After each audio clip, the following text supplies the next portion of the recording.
talking to customers, the four areas of opportunity that we really think stand out are the areas of production, safety, reliability, and sustainability. One of the big production challenges that customers are facing today is around flexibility. How do I ensure that my machines are flexible enough to account for the variation of products I have today, as well as the variation that will be coming over the next few years? Well, the biggest thing that's changed is consumer preference. People want products that are individually tailored to them, which leads to an explosion of products on the shelf, at the stores that you're going to. If you walk down the aisle at any grocery store or other retail outlet today, you see endless variations of products that, years ago you might have only seen one or two or three. Now you have 50 variations of a product that you can choose from just in a single category. Well, the challenge with it is your production runs are shorter, your number of sizes you have to run, so you're making changes to the machines to run a different size or a different count, or maybe a completely different variation that you didn't have to deal with before. So now I'm touching that machine, I'm changing it, I'm setting it up, I'm incurring downtime. Things that make an operation harder to optimize and get the cost position that you need, the efficiency that you need, and really the delivery that you need. One of the things that we're doing is helping our customers gain flexibility in their operations. We're putting in technologies, whether it's our pneumatic solutions, our ultrasonics, or other parts of our portfolio that help them adapt to those varying needs. How do you make sure that you're not designing a machine to run one product all day long, 24/7? I'm building that machine to be able to run a span of products, and then I'm also thinking about where do I need to go. So I'm incorporating expansion, modularity, scalable solutions that give me that opportunity when a year from now when new product comes out, I'm ready to go take on that challenge, and I know my equipment has the tools necessary in it so that I can easily make that change. Well, safety is a big challenge for today's production operators because they're interacting with machines more than they ever have.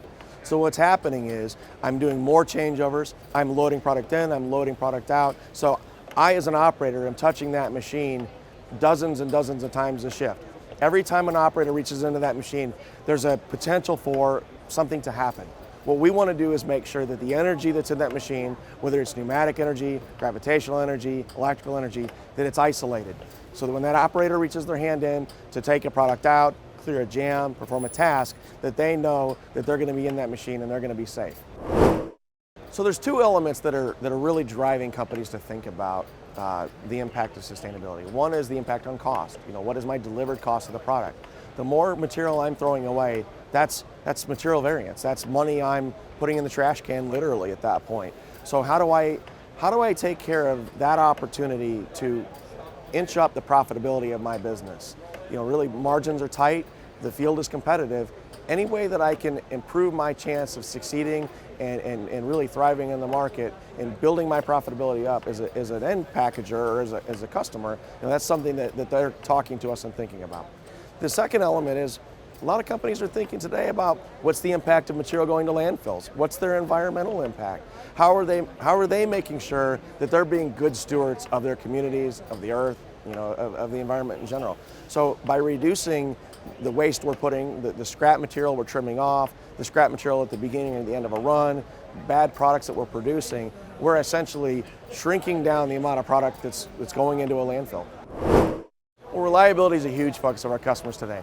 They're looking at how do they get the most throughput out of the lines and the equipment and the assets that they have in their plant today without having to expand or put in new lines because of inefficiencies. Another challenge that operators are facing with reliability is manufacturing variability. Variability in the input materials that we're seeing in the process, variability in the set points of a machine. So how do we use technology to help us understand the variation of all the different pieces and parts that are coming in?